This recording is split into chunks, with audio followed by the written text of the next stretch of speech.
네, 시청자 여러분 안녕하십니까? 여수 MBC 토크쇼 뉴스 앤 이슈 이용선입니다. 자, 2021년이 저물어 가고 있습니다. 지난해에 이어서 코로나19가 연말까지 지속되면서 올 한 해도 참 힘든 시간들 보내셨을 것 같습니다. 올해도 참 다사다난했죠. 막판에 새롭게 등장한 오미크론은 연말 연시를 그야말로 꽁꽁 얼어붙게 만들고 있습니다. 코로나19가 우리 사회 전 영역에서 정말 막대한 영향을 끼치고 있는 가운데 전남 동북권에도 여러 가지 일들이 올 한 해 있었습니다. 팬데믹 2년차 올 한 해를 돌아보면서 우리 지역에 어떤 일들이 있었는지 주요 이슈들 중심으로 정리해보는 시간 마련했습니다. 자, 먼저 함께할 두 분 소개해드리죠. 김대희 여수 YMCA 사무총장 나오셨습니다. 네, 어서 오십시오. 반갑습니다. 순천 YMCA 김석 사무총장 나오셨습니다. 네, 어서 오십시오. 안녕하십니까. 예, 두 분과 함께 또 올 한 해를 마무리해보는 시간 가져볼 텐데 저희 셋은 이미 라디오를 통해서 호흡을 또 맞추고 있고 그리고 두 분께서도 올 한 해 또 뉴스 앤 이슈에서도 다 함께 좀 출연 또 해주셨기 때문에 함께 또 정리를 좀 되도록이면 좀 짧게 김석 총장님 워낙 말씀을 좀 길게 하는 또 잘하시는 분들이라서 노력하겠습니다. 오늘 또 이야기할 것들이 굉장히 많습니다. 자, 먼저 코로나19 이야기를 안 할 수가 없습니다. 앞서 서두에 말씀을 드렸습니다만 정말 힘든 시기들 연말까지 보내고 계신데 지역사회 분위기 어떻게 보고 계시고 두 분은 또 어떻게 좀 올 한 해를 보내셨는지 먼저 김대희 총장께 여쭙겠습니다. 네, 현재 지금 사회적 거리두기가 강화되고 있는 과정에서 14일 날 유산단에서 또 폭발 사고가 일어났었죠. 그리고 안타깝게도 세 분의 사상자가 발생하셨는데요. 어떻든 이런 분위기 때문에 지역 사회도 굉장히 좀 암울한 건 사실입니다. 어떻든 코로나도 견디기 힘든 상황 속에서 우리 환경 안전 문제가 또 제기되면서 상당히 많이 긴장하는 분위기인데요. 아마 청취자 여러분들, 시청자 여러분들께서도 힘들듯이 저희도 힘듭니다. 하지만 열심히 힘내고 내년 또 희망찬 새해를 같이 맞이했으면 좋겠습니다. 예, 김석 총장께서는 어떻게 좀 보내고 계십니까? 잠시 잠깐 그 코로나 때문에 힘들었다가 위드 코로나를 좀 선언한 적이 있었잖아요. 그러면 굉장히 그 순천만 놓고 봤을 때도 굉장히 도시에 활력이 좀 생겼던 것으로 기억하거든요. 맞아요. 축제도 열리기도 하고 막 이랬었는데 갑자기 잠시 멈춤을 다시 시작하면서 뭔가 그 코로나 팬데믹에서 가져왔던 위기감보다는 뭔가 이렇게 정보에 대한 약간의 불신 또 백신에 대한 의심 이런 것들이 좀 횡행하면서 이제 가장 걱정스러운 것은 소상공인들에 대한 스스로 가지는 우울감들이 좀 커지는 것 같아요. 이번 상황에 대해서. 그래서 좀 그런 것들이 걱정이고 또 YMCA 입장에서 놓고 보면 또 연말 사업을 좀 정리하는 시기라 굉장히 좀 바쁘게 좀 그렇게 보내고 있습니다. 예. 올 한 해 코로나 하면 또 따라왔던 키워드가 지역에서는 아무래도 이 재난지원금이 아닐까 싶습니다. 그렇죠. 어느 시는 주고 어느 시는 안 주고 어디는 늦게 주는데 왜 여기는 또 이렇게 주냐 이런 이야기들이 있었는데 일단 여수시 시민사회와 시의회에서는 전시민 재난지원금 지급을 재차 촉구하고 있어요. 네, 그렇습니다. 계속적으로 좀 주장하고 있는데요. 특히 이제 시의회에도 이게 반대하지 않고 얼마든지 집행부가 결정하면 우리도 동의해 줄 수 있다. 예. 이건데요. 제가 나름대로 듣는 바에 의하면 여수시도 아마 내년 한 1월 정도에는 지급할 것 같아요. 현재는 그래요? 반응이 없거든요. 여수시장님께서 반응이 없는데 아마 설 전후로 아마 전 시민 대상으로 제2차 재난지원금이 지급되지 않을까 좀 그렇게 생각을 하고 있습니다. 예. 순천시에서는 어떻게 좀 예상이 돼 있습니까? 그 처음에 광양시에서 재난지원금 그 곳간에서 문을 열었잖아요. 굉장히 부러웠고 또 여수가 준다만다 그럴 때도 부러웠는데 순천이 어쨌든 두 차례에 걸쳐서 재난지원금 결정을 했어요. 그래서 네. 이번 올해 같은 경우는 그 12월 24일 그러니까 12월 24일까지 신청하신 분들에게 재난지원금을 지원하는 것으로 이렇게 결정을 해서 재정 자립도가 가장 낮은 곳이 또 순천이라고 볼 수 있는데 어쨌든 이런 것이 일정 부분 시민들이나 좀 중도 상인들에게는 일정 부분 활력을 좀 주는 데 있어서 큰 도움이 되고 있는 것 같습니다. 예. 시차 때문에 다시 한번 좀 말씀을 드리면 저희가 22일 수요일에 이제 녹화를 진행하고 있고 방송은 26일 날 나간다는 점 좀 염두에 두시고 함께 또 들으셨으면 좋겠습니다. 자, 코로나19 이슈는 이 정도로 정리를 해보고 여순 사건 특별법 제정 이야기를 좀 해보겠습니다. 정말 올해 아무래도 핫 이슈가 아닐까 싶은데 73년 만에 특별법이 제정이 됐습니다. 그리고 내년 1월 20일을 이제 시행을 앞두고 있는데 아직까지 많은 과제들이 남아 있습니다. 과정들 어떻게 좀 지켜보셨는지 김대희 총장께 여쭙겠습니다. 네, 현재 지금 특별법 제정 문제는 여순 사건에 대한 진상 규명 그리고 피해자 보상 문제 또 국가가 어떤 기념 사업을 할 것인지 여기에 대한 국가에 대한 책임과 역할을 규정한 특별법이거든요. 이제 막 첫 삽을 떴습니다. 넘어야 될 것은 너무나도 많고요. 그리고 실제적으로 그러기 위해서는 지방 정부나 또 피해자 유가족 즉 또 지역사회 대책위도 상당히 앞으로 역할이 중요하고요. 근데 이제 문제는 특별법 법만 만들었지 구체적인 시행령과 시행 규칙은 아직 안 나왔거든요. 만들고 있는 중인데 이럴 때 지역사회의 이야기가 좀 저는 당겨져야 된다 보거든요. 그럼에도 불구하고 지역사회에서 이것을 하나로 뭉치는 노력은 아직 없어요. 특별법 만들었다고 흥분하고 좋아하지만 이제 막 100m 마라톤은 이제 막 출발했거든요.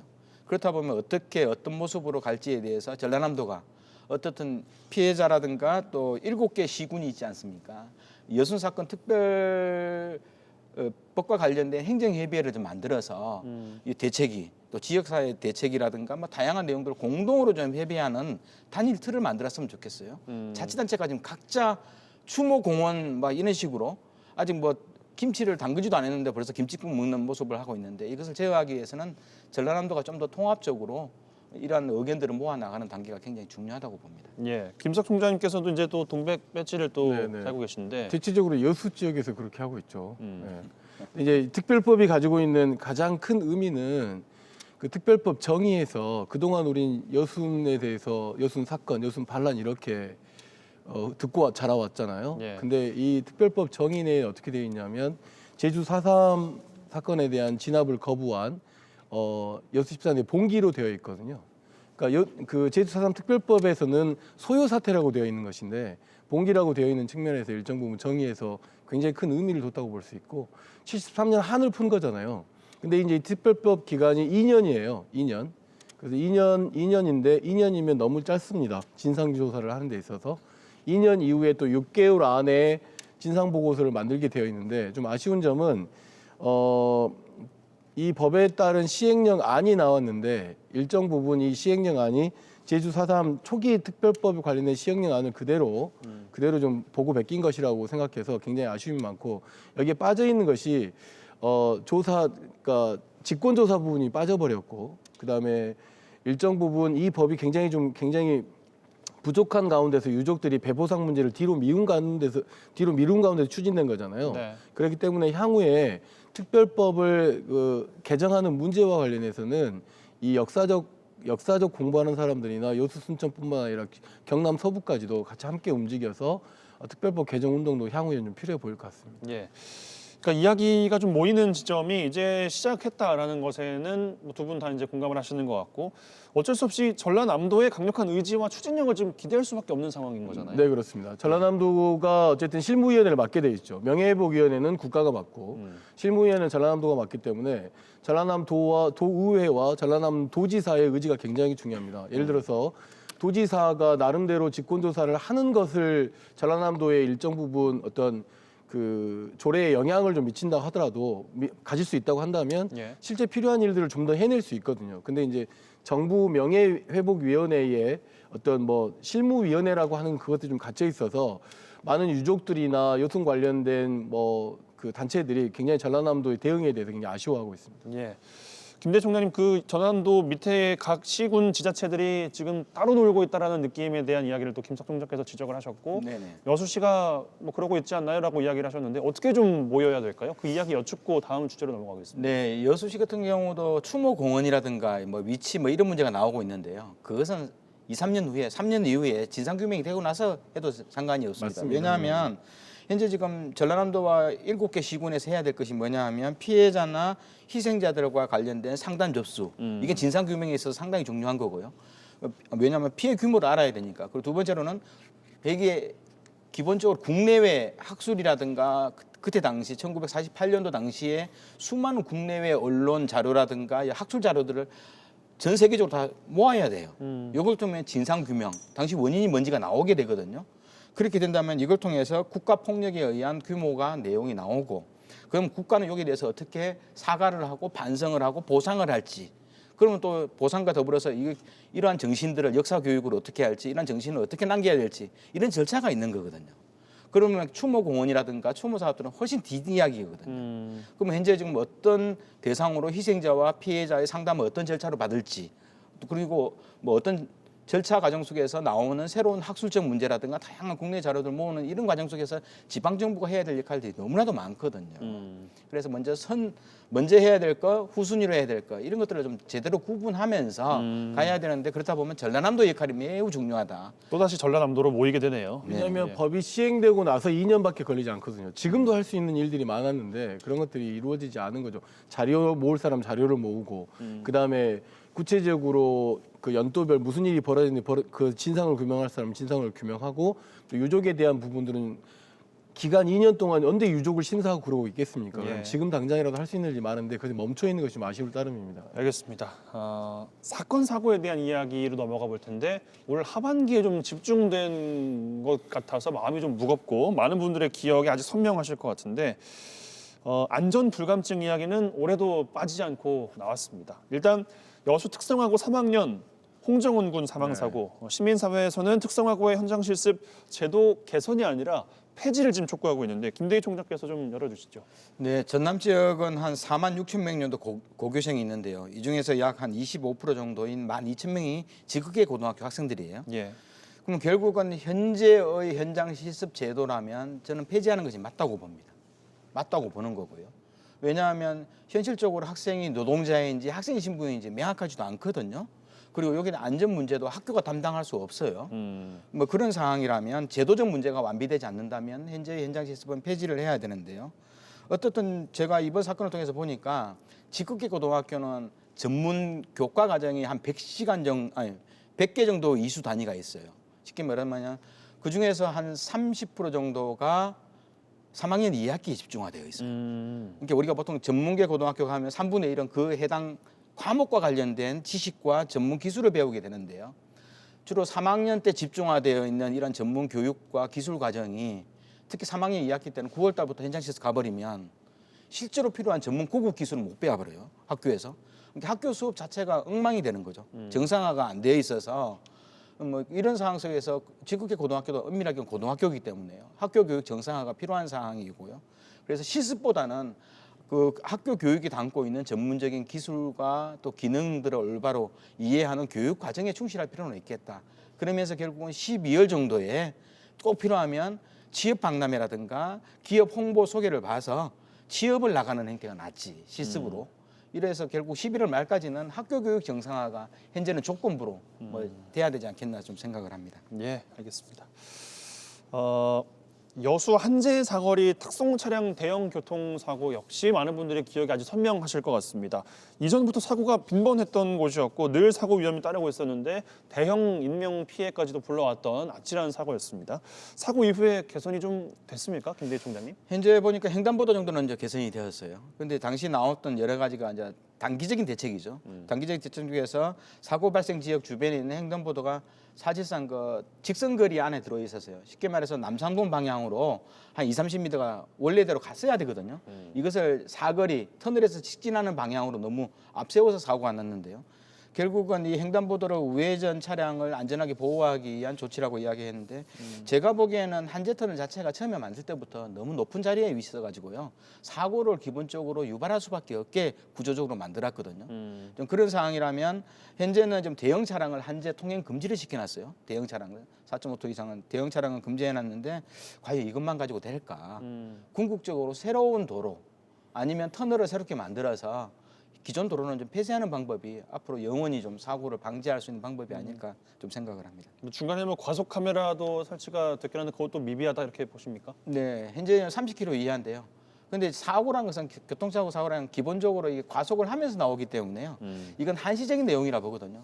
어떻든 도로의 선형을 바꾼다거나 새롭게 만들지 않는 이상 몇 개의 교통시설을 뭐 소규모로 바꾼다고 해서 근본적인 사고는 좀 막을 수 없다고 좀 봅니다. 예, 알겠습니다. 산단에 대한 안전사고 이야기를 해보면 1월, 6월, 8월, 9월 그리고 가장 최근 12월에 또 2일 산업 폭발 사고도 일어났습니다. 근래 모든 중대 사망 사고는 역시나 올해도 비정규직 노동자였어요, 김석환 의원님. 그 뭐 일산업 화재 같은 경우 제가 직접 목격하면서 라디오 전망대에 좀 출연해서 네. 그 제보하기도 했는데 이 문제는 뭐냐면 계속 지속적으로 반복되고 있다는 것이 문제인 것이죠. 그러니까 여수 국가산단, 광양 국가산단이 있는 가운데서 굉장히 큰 설비들이 있는 가운데서 일정 부분의 안전사고는 이미 예측될 수 있는 거잖아요. 근데 계속 지속적으로 되고 있고 한번 사고가 날 때마다 중대 사고로 이어지고 있다는 겁니다. 그리고 더 안타까운 건 뭐냐면 대체적으로 중대 사망자들이나 사고의 대상자들이 비정규직 노동자들이 그 대상이 되고 있다는 것이 하청에 뭐 하청업체 하청에 이렇게. 하청업체 예. 이렇게 되고 있어서 이 문제를 여수산단 내에 뭐 협의체도 있고 뭐 많은 부분이 있잖아요. 개선한다고 하지만 개선되는 게 과연 있느냐라고 하는 것이 노동자들이 가지고 있는 의문점이거든요. 그래서 이제 계속 이야기되고 있는 것들 중에 하나는 그래서 중대재해처벌법을 좀 더 강화해야 결국은 기업이 이 그 처벌법 기준에 따라서라도 어떻게든 간에 안전 불감증으로부터 벗어나고 또 안전 대책을 세우지 않겠냐라고 하는 것들이 이제 노동자들의 이야기죠. 이 이야기는 기업들이 좀 잘 귀담아 들어야 된다고 생각합니다. 예. 반복되고 있는 이 시점에 김대희 총장께서는 어떤 개선을 좀 촉구하시겠습니까? 제가 보기에는 2010년도 이후에 10년 동안요. 여수산단 내에서 한 90건의 안전사고가 발생했고 28명이 숨졌습니다. 예. 10건 이상일 네. 겁니다. 네. 그래서 결국은 28명이 숨졌는데 대부분 사고가요. 그 유독물질 보관 탱크나 혹은 또 운영 중에 또 셧다운 과정에 대정비 기간이죠. 수리하는 과정 속에서 이 탱크라든가 그리고 뭐 여러 가지 사일롯이라든가 뭐 이런 것들이 결국은 폭발되고 일어난 것이 대부분이거든요. 이건 뭐냐면 설비의 문제가 좀 있어요. 물론 이제 아차 사고라 그러죠. 우리가 한순간에 방심 실수에 의해서 일어나는 아차 사고 말고도요. 근데 이제 문제는 이런 아차 사고는 대기업 내에서만 일어나지 설비와 관련된 문제가 지금 중소기업에서 일어나더라고요. 왜냐하면 여수산단 내에서 대기업들은 설비에 대한 안전한 문제는 하도 그동안에 30년 사고 나니까 자체 내 운영 매뉴얼이라든가 안전에 대해서 인력도 보강하고 시스템도 챙기는데 문제는 50명에서 100명 정도 되는 중소기업은 현재 안전 영역을 하나 시스템으로 못하고 있는 측면이 좀 있더라고요. 그래서 저는 대기업이 안전과 관련된 기술 문제를 중소기업에 바우처식으로 알려주는 정책도 굉장히 필요하겠다. 뭐 그런 측면이 있고 또 여수산단이 설비 노후화가 굉장히 많은 거거든요. 그렇다 보면 우리가 보통 발전소라든가 댐이라든가 도로라든가 항만이라든가 이런 시설들은 중대 시설들은 국가가 정례적으로 안전 점검을 하도록 돼 있어요. 그리고 거기에 대해서 뭐 필요하면 진단을 해서 수리를 하거나 폐쇄를 하거나 새로 짓거나 하고 있는데요. 산단은 사기업입니다. 사기업에 대해서는 관여를 못하도록 돼 있거든요. 하지만 석유화학 시설은 굉장히 안전과 생명과 관련된 중대 시설이기 때문에 국가 중요시설이라고도 분류가 돼 있잖아요. 네, 맞습니다. 예. 그렇다 보면 이렇게 산단 내에 산업단지 시설물 안전관리 특별별로 만들어서 이런 중대한 다리라든가 항만시설이라든가 발전소라든가 이런 특수시설처럼 공동으로 관리해줘야 되는데 민간기업이라고 빠져버렸거든요. 그래서 이렇게 법령 내에서도 이런 안전시설물들을 관리할 수 있도록 석유화학 시설도 같이 공동으로 좀 원자력처럼 넣어줘야 되지 않는가 좀 생각을 합니다. 예, 알겠습니다. 코로나19와 산단 사고와 연계돼서 이어질 이슈는 바로 지역의 의대 유치 그리고 대학병원 설립이 아닐까 싶습니다. 논의가 좀 중단이 돼 있는 상황에서 연말이 되니까 조금씩 이야기가 나오고 있는데 그 이야기도 다 달라서 이게 지역 갈등 혹은 지역 안에서도 이야기가 좀 나뉘고 있기 때문에 많은 분들께서 또 우려를 갖고 계시지 않을까 생각이 좀 듭니다. 동북권 이게 함께 해법을 고민하는 게 참 어렵더라고요. 김석 총장 어떻게 보십니까? 일단 우선 내년 3월에 대통령 선거잖아요. 대통령 선거이기 때문에 대통령 후보에게 공약으로 제시를 하기 위해서 전남 동북권 뿐만 아니라 전남 지역에 있는 국회의원들 또는 뭐 시도민들이 좀 의제를 좀 만들어야 될 것 같고요. 근데 이제 앞서 말씀드렸던 것처럼 여수 산단에서 빈번한 그 산재 사고, 대형 사고들과 관련해서 이런 문제들을 이 전남 동북권 내에 있는 의료시설로, 그러니까 공공의료로 이걸 책임질 수 없는 상황이다 보니까 굉장히 좀 어려움이 있기 때문에 우리 네. 지역에 왜 의대가 설립되는지에 대한 이유는 충분한 거라고 보여지고요. 이제 그런 측면에서 놓고 봤을 때 지금 현재 정부와 의사들의 파업이 있는 가운데 정부가 의사협회가 계속 이 의료 확충 인력 관련된 문제와 공공의료 관련된 문제 논의를 하다가 지금 중단되어 있는 상황이잖아요. 이 논의를 빨리 회복시키는 것이 이 정부가 지금 가져야 될 이야기라고 보여지고 코로나19 상황에서 놓고 보면 공공의료 인프라가 뭐 세금 잡아먹는 것이다라고 굉장히 논란을 많이 걸었던 정치권에서도 공공의료가 가져야 되는 것이 왜 중요한 것인지에 대한 이유들은 분명히 좀 설명되고 있는 것 같거든요. 다만 이 전남 동부 권역에서 의대 설립과 관련해서 뭐 의대는 순천에, 뭐 병원은 여수에 이런 식의 논의는 지금 현재 필요하지 않다고 보여지고요. 일단은 전남 지역 내에 의대 TO를 빨리 가져와서 그 다음 논의를 이제 어떻게 진척시키느냐가 굉장히 중요하기 때문에 대통령의 공약으로 나름대로의 어떤 그 의제화시켜서 공약화하는 것이 지금 현재 굉장히 좀 중요한 문제라고 보여집니다. 예, 방금 그 말씀이 이제 전남도에서 줄곧 이야기를 하는 건데 일단 가지고 오는 게 중요하다. 그 다음이다.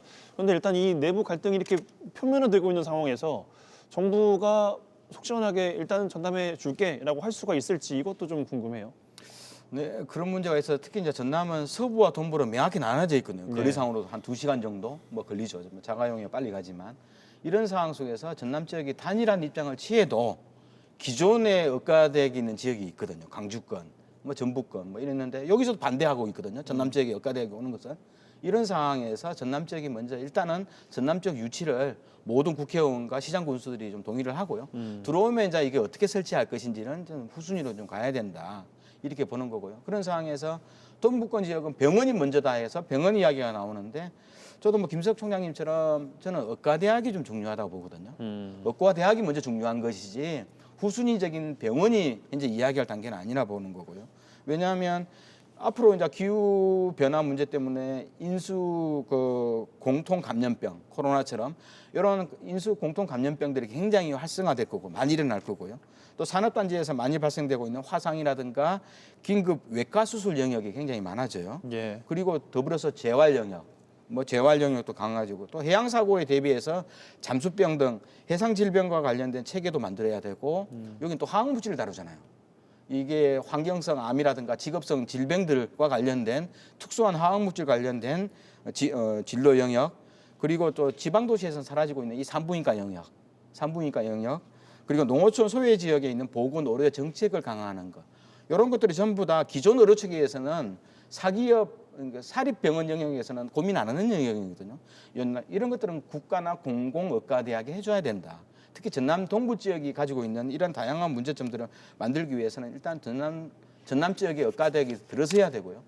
타당한 입지로는 전남 동북권 지역으로 가져오기 위해서 6명의 국회의원 또 동북권 지역에 있는 7명의 시장 군수님들이 단일한 입장을 좀 취해야 되고요.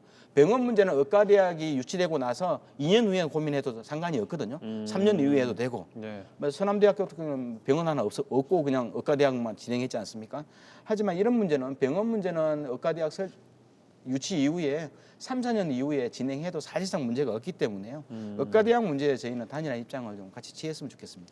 그랬으면 그러니까, 좋겠는데 이 국회의원분들께서도 그렇죠. 여순 사건 특별법 때처럼 똘똘 뭉쳐서 함께하는 네. 것이 모습이 좀 안 제가 보이는 그 말씀을 게 있어서. 드리려고 했는데 예. 여순 사건 특별법을 제정할 때처럼 똘똘 뭉쳐야 됩니다. 지금 상황은.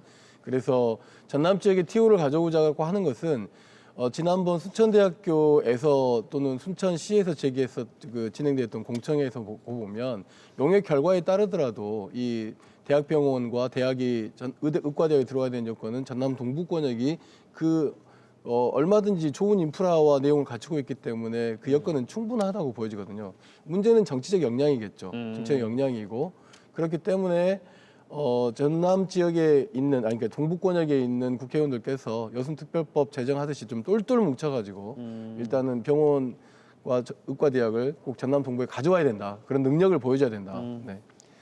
알겠습니다. 행정 영역으로 넘어오겠습니다. 김대희 총장께서는 지자체장 3년 평가 때 이제 여수시장과 함께 출연을 또 하셨었고 김석 총장 제 기억으로는 경전선 논란 때 같이 또 허석 시장과 또 출연했던 네. 걸로 또 기억을 하고 있습니다. 순천시 일단 보면요. 순천시 의회, 순천시가 국민권익위원회 청렴도 평가에서 3년 연속 최하위 등급을 받았습니다. 어떻게 평가하십니까? 부끄럽습니다. 왜 이렇게 시민을 부끄럽게 하는지 모르겠습니다. 순천시하고 순천시 의회는 시민들이 위임한 권력으로 일정 부분 선출된 공무원들이 직접적 영향을 미치는 곳이잖아요. 근데 되게 재밌는 것은 행정이 그동안 청렴도 평가에서 좀 낮은 평가를 받은 건 있었지만 의회가 전국 최하위 수준의 청렴도 5위를 받은 것은 아마 순천시 의회 역사상 처음인 것 같습니다. 전직 순천시 의원으로서 그 이야기는 안 밝히려고 했는데 하여튼 뭐 어쩌다 보니 저도 시의원 해봤기 때문에 알지만 행정부에 수많은 공무원들이 영역이 있고 뭐 예를 들면 계약 행정 관련된 문제랄지 뭐 부패 관련된 문제랄지 사실은 관리 영역이 굉장히 어려운 부분이 많거든요. 근데 의회는 또 그렇지 않습니다. 예. 의원들의 개별 의정 활동이랄지 의회가 그렇게 많은 어떤 사람들로 구성되어 있지 않은데 그런데 이제 청렴도에서 5등급을 받았다고 하는 것은 굉장히 좀 크게 지탄받아야 된다고 생각하고 이 문제를 좀 반성과 단순히 뭐 이렇게 사과로 끝날 문제가 아니라 순천시 의회는 나름대로 이 청년도 5등급에 대한 반성을 넘어서는 어떤 로드맵을 제시하지 않게 되면 아마 시민들로부터 내년 지방선거에서 굉장히 좀 선출되기 쉽지 않지 않겠냐 이런 고민이 있고요. 그다음에 순천시 같은 경우는 뭔가 나름대로 공사감독, 영역관리, 인허가 관련된 문제이기 때문에 지나온 행정의 연속성일 수도 볼 수도 있는 네, 거거든요. 그런 측면도 있고 또 최근에 순천시장과 관련해 가지고 뭐 이러저러한 일들이 있는 가운데서 청렴도가 낮은 평가가 되고 있는 부분에 대해서 순천 시민의 입장으로 놓고 봤을 때는 대단히 좀 아쉽고 조금 생태도시 많은 부분에서 행정에서 앞서 나가고 있는데 이런 문제로 시민들 좀 부끄럽게 하는 문제에 대해서는 책임 있는 관계자들의 뭔가 좀 해명이 좀 있어야 될 것 같습니다. 예. 반면에 여수시는 2등급 받았어요. 네, 우수한 그렇죠. 성적을 받았고 시민사회도 환영의 입장을 냈습니다. 여수시가 전년도에 4등급이었죠. 4등급에서 2등급으로 갔는데 맞아요. 1등급이 아무도 없거든요. 그러니까 실질적으로 2등급이 뭐 최우수 등급이라고 볼 수 있는데요.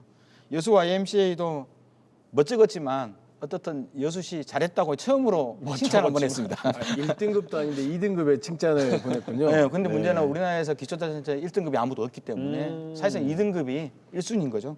그래서 칭찬 한번 했는데요. 격려의 전화가 오히려 저한테 많이 왔습니다. 근데 문제는 이제 이러려면 1등급 가야 되는 거죠. 엄밀하게 보면. 왜냐하면 자치단체는 순위 싸움을 좀 시켜야 됩니다.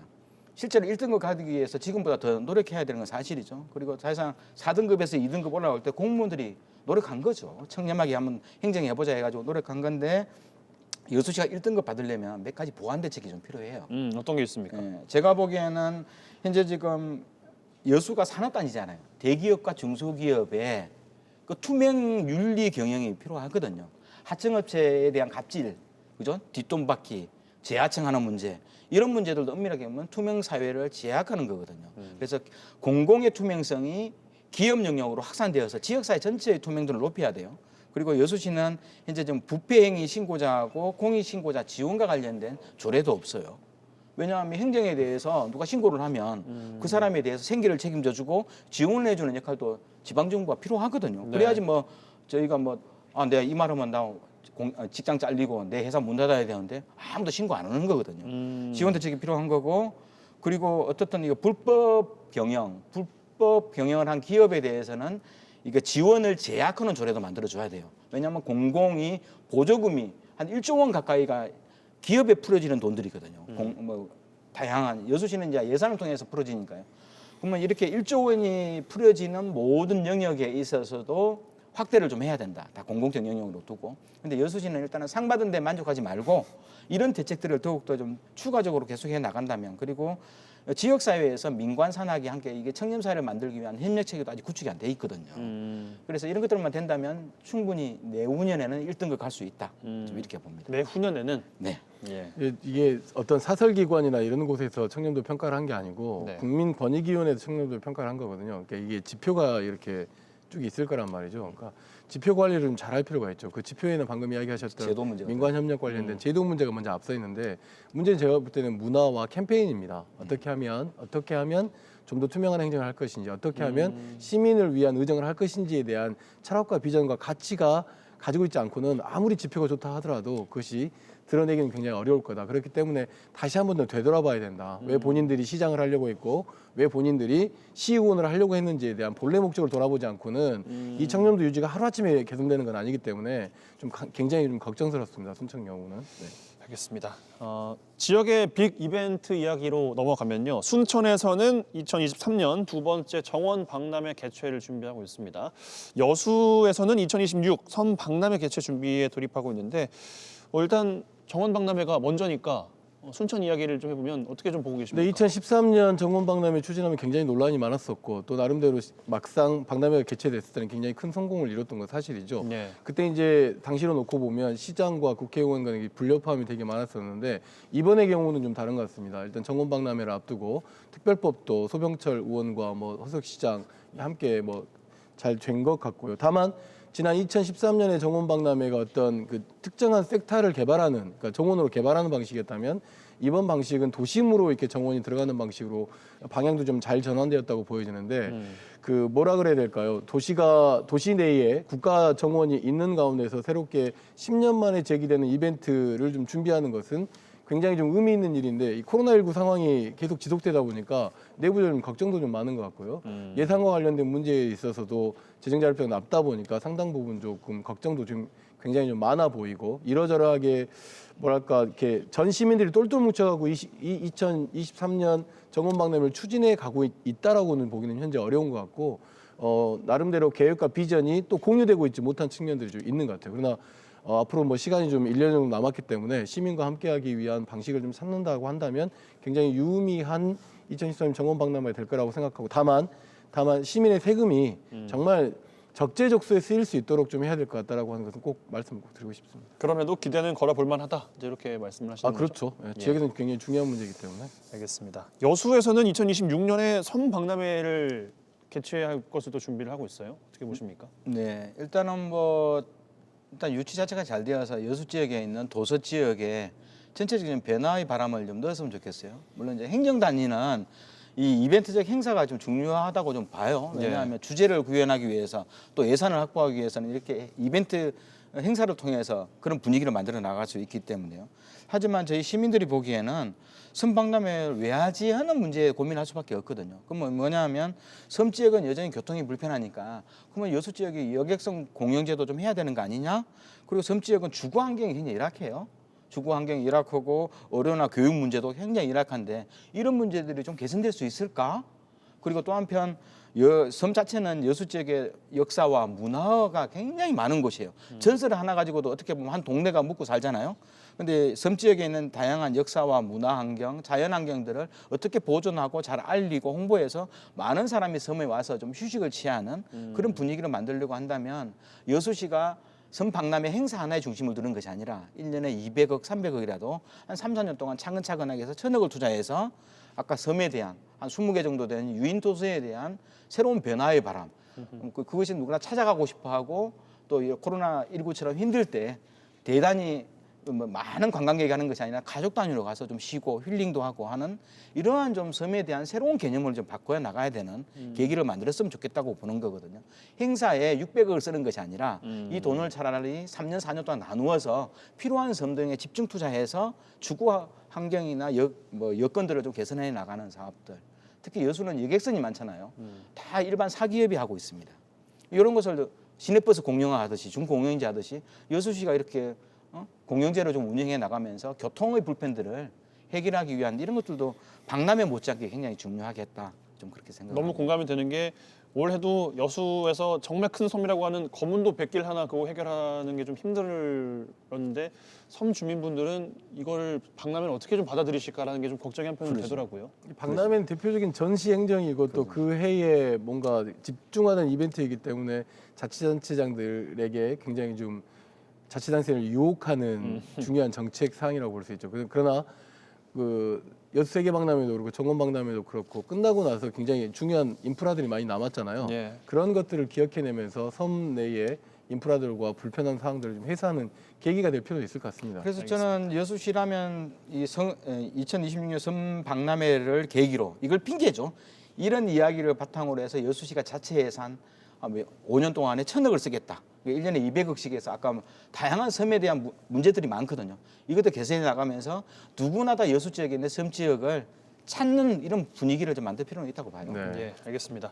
대형 이벤트 이야기하면 참 분위기가 좋았던 게 이 COP28 남해안 남중권 유치가 결국에는 뭐 양본지 아직 그 내막은 확실하게 모르시는 것 같은데 33을 이제 준비할 수밖에 없게 됐어요. 어떻게 보십니까, 김작총장님? 저는 사실은 COP28 이 총회 유치를 관련해 가지고 여수뿐만 아니라 전남, 경남, 서부까지도 그 정말 똘똘 뭉쳤잖아요. 네네. 저도 위원이기도 했는데, 근데 이제 많은 과제가 좀 사실은 남았던 것 같아요. 그래서 COP28이 안 된 것은 대단히 좀 큰 아쉬움으로 남지만 COP33을 위해서 남은 기간 동안 정말 획기적인 그 탄소 중립에 대한 문화를 여수가 바꾸지 않고는 아마 재차 선정되기는 쉽지 않을 거다. 왜냐하면 이건 국내에 있는 어떤 총회를 개최하는 문제가 아니라 세계적으로 기후 변화에 따른 이 문제를 어떻게 해소할 것이냐라고 하는 대안을 내놓기 위한 네. 장소로서의 굉장히 그 장소가 가진 의미가 크잖아요.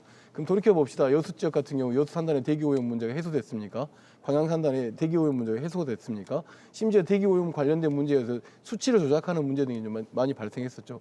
사실은 COP28, COP33을 지금 현재 당사자 총회를 개최한다고 놓고 봤을 때 굉장히 이것을 받아들일 수 있는 인프라가 조건이니까 환경과 그걸 가지고 있냐놓고 보면 높은 점수를 주기가 어렵잖아요. 그렇기 때문에 COP33을 목표로 해서 여수시가 나름대로 매년마다 탄소를 얼마나 줄이고 그다음에 관련된 기후변화에 따른 어떤 시민들과 함께하는 정책을 계속 펼쳐내느냐라고 하는 것들을 이벤트가 아니라 실질적 생활내에서 보여주지 않으면 COP33도 큰 획기적 문화가 만들어지지 않으면 좀 쉽지 않을 것이다. 그러나 잘 준비하면 충분히 가능할 것이다라고 보여집니다. 33 COP 유치에 있어서 뭐가 제일 필요하다고 보십니까? 아까 정책인 거죠. 김 대통령이 말씀하신 것처럼 탄소 중립 정책이라고 보는 거고요. 그리고 실제로 정부가 우리나라 대한민국이 COP33을 했다라고 하더라도 여수로 줄지, 그러니까 여수를 중심으로 한 남해안 갸우뚱하잖아요. 여수로 간다면 남중국에 갸우뚱하잖아요. 과연 줄지, 저는 개인적으로 굉장히 부정적이라 봐요. 음. 그 이유가 어떻든 인천과 제주도, 뭐 부산은 이제 뭐 2030년 박람회를 유치해 버리면 부산은 빠질 거라 보고요. 그렇다 보면 인천과 제주도가 만만치 않거든요. 왜냐하면 세계건 녹색기금 본부가 IPCC에 상당히 중요한 역할을 하고 녹색기금 본부가 인천 송도에 있고요. 제주는 옛날부터 카본 제로, 탄소 제로 아일랜드를 만들기 위해서 5년 전부터 계속 전기차 확대하고 재생에너지 맞아요. 벌써 40% 넘었잖아요. 네. 뭐 과연 남해안 남유권은 뭐가 있을까?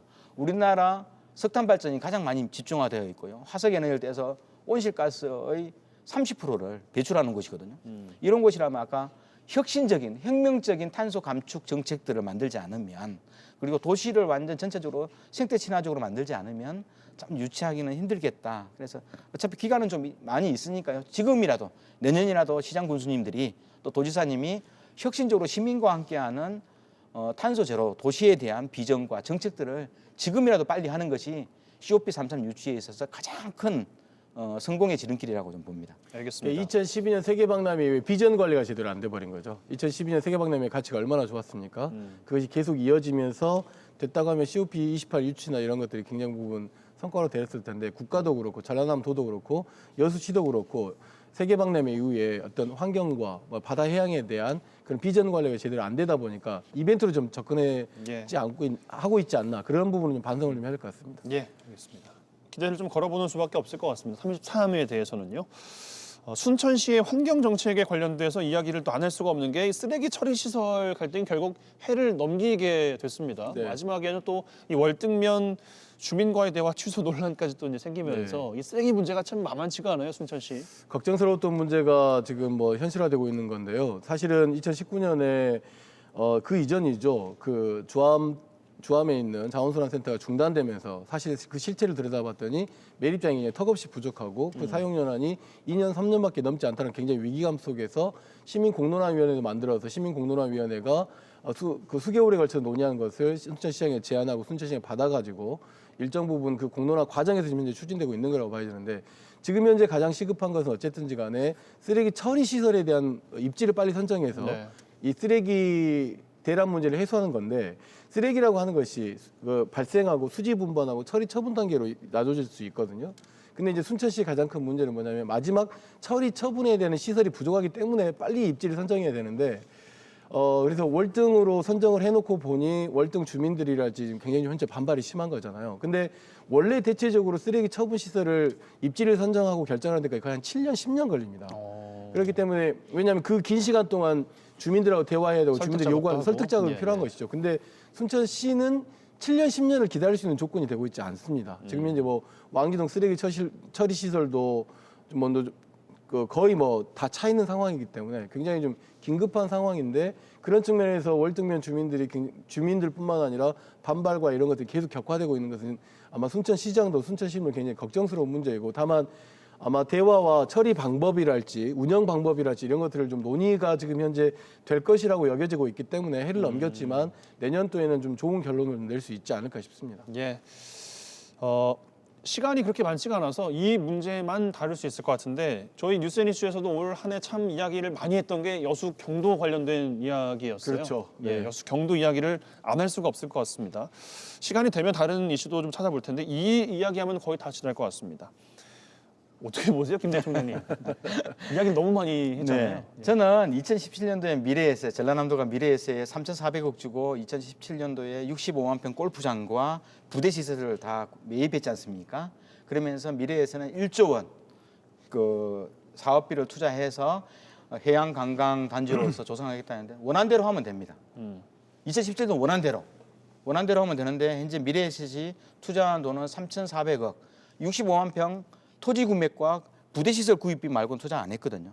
근데 문제는 원안대로 아직 진행되지도 않았음에도 불구하고 1조 원을 투입했는지 안 했는지 아직 결과물도 안 나왔는데 이게 7천억 이익이 남는 생활 숙박형 시설을 먼저 치고 나온 거예요. 그게 원안에 대해서 수정이 되었으면 수정을 왜 해야 되는지에 대한 시민들한테 의회에 먼저 보고를 해야 되는 거거든요. 왜 이거 먼저 하는지, 왜 이걸 하는지. 그런데 시민들은 의아하잖아요. 야, 1조 원 넘은 그 개발 투자는 하지 않고 왜 갑작스럽게 돈 되는 7천억 정도 이윤이 남는 걸 학가하고 문제 제기했던 거고 여수시의회는 좋다. 그 문제에 대해서는 학답이 없기 때문에 내년도 예산을 전면 삭감시켜 버린 거고요. 그러면 여수시의회는 저는 잘했다고 봅니다. 현재 이것은 미래에세와 이것을 허가해 준 전라남도나 여수시가 시민들한테 설명을 해야 되는 거예요. 그렇죠. 네. 근데 설명 과정도 없이 관광 개발 사업을 반대하는 것으로 치부하는 것은 문제가 있다. 오히려 저는 미래에세가 박 회장님이 저는 여수 시민들한테 와서 한 달이고 두 달이고 설명을 하고 사과를 하고 이렇게 좀 진실성을 보여야 된다 보거든요. 현재 미래에서는 어떤 사과 한마디 없었습니다. 그러면서 생활 숙박형 시설 이제 허가 다 받았으니까 시작할란다 이 말만 하고 있기 때문에 앞으로 과연 1조 5천억을 투자할까? 거기에 대해서 시민들도 물음표를 달 수밖에 없는 구조라고 좀 보는 거거든요. 저희도 참 미래에셋 측에 여러 섭외 요청을 좀 드렸습니다만 이게 참 이루어지지 않아서 답답한데 내년은 좀 같이 이야기를 좀 해봤으면 좋겠는데 김석 총장께 30초 드릴 수 있을 것 같아요. 대통령 선거에 굉장히 중요한 화두였잖아요. 공공개발의 중요성, 그다음에 네. 민간이 벌어들인 수익을 어떻게 하면 공공으로 환수할 거냐 이 문제였잖아요. 특히 이게 경도 관련 같은 경우는 민주당 그 경선 주제이기도 했었잖아요. 핵심은 이겁니다. 그러니까 미래에셋에게 손해를 끼치자고 하는 게 아니에요. 여수도 살고 미래에셋도 살자고 하는 거잖아요. 예. 그러면 미래에셋이 제출한 원안이 있단 말이에요. 이거를 변경할 때는 그만큼의 또 노력을 기울여서 여수시와 여수 시민들을 설득하고 그런 과정을 거쳐야 되는데 느닷없이 들어선 레지던스 이건 부동산 투기에 가깝다라고 하는 게 전문가들의 이야기란 말이죠. 결국은 미래에셋이 득만 취하려고 하고 그 여수가 가지고 있는 경도 해양 관광에 대한 문제들을 전라남도 생각하는 해양 관광 인프라를 구축하려고 하는 것은 좀 뒷전이지 않느냐라고 하는 평가를 냉정하게 좀 할 필요가 있다고 생각하고 그 여수시 의회가 예산 삭감한 것은 굉장히 잘한 일이라고 저는 생각합니다. 예, 알겠습니다. 역시 뭐 시간이 부족할 수밖에 없는 오늘 이 시간이었는데 뭐 시간이 다 지나서 두 분께 끝 인사밖에 할 수 있는 시간을 드릴 수 있을 것 네네. 같습니다. 김석 총장님께 덕담 내년 한마디 30초 부탁드리겠습니다. 내년 대통령 선거 있고 지방선거 있는데요. 시민이 좀 득되는 일들이 많았으면 좋겠습니다. 뭐 순천 뭐 곳곳에서 광양 곳곳에서 100원 버스 되게 그 말만 들어도 굉장히 친근하고 뭔가 시민들이 좀 득이 되는 것 같잖아요. 내년 선거에서 시민들이 좀 득이 되고 뭐 미래로 나아가기 위한 이야기들을 통해서 코로나도 좀 극복하고 좀 더 함께 살기 위한 그런 전남 동부 지역 시군 행정뿐만 아니라 시민들도 좀 똘똘 뭉쳐가지고 어깨동무하는 그런 새해를 좀 맞이했으면 좋겠습니다. 새해 복 많이 받으십시오. 김대희 총장께도 30초 드리겠습니다. 네, 함께 그 재난을 이겨나가는 과정 속에서 힘들고 어렵고 눈물 나지만 시청자 여러분 옆에는 우리들이 있습니다. 우리 다 함께 이겨내기도 하고요. 내년 대선과 지방선거 있습니다. 정치는 우리가 잘못 선택하면 나락으로 빠지고요. 구덩이에 빠지지만 좋은 선택을 할 수 있는 그리고 좋은 선택을 한다면 우리의 모든 역경을 이겨낼 수 있는 마법과도 같은 존재가 정치입니다. 새롭게 세상을 바꾸는 정치에 관심 가지시고 코로나 같이 이겨내시고요. 성탄절 잘 보내시기 바랍니다. 네, 여수 순천 YMCA 김대희 김석 사무총장 두 분과 함께했습니다. 고맙습니다. 자, 올 한 해 정말 힘드셨을 거라고 생각합니다. 2022년 임인년이더군요. 임인년은 코로나 상황도 살림살이도 올해보다 더 나아지시길 바라겠습니다. 내년에 뵙죠. 고맙습니다.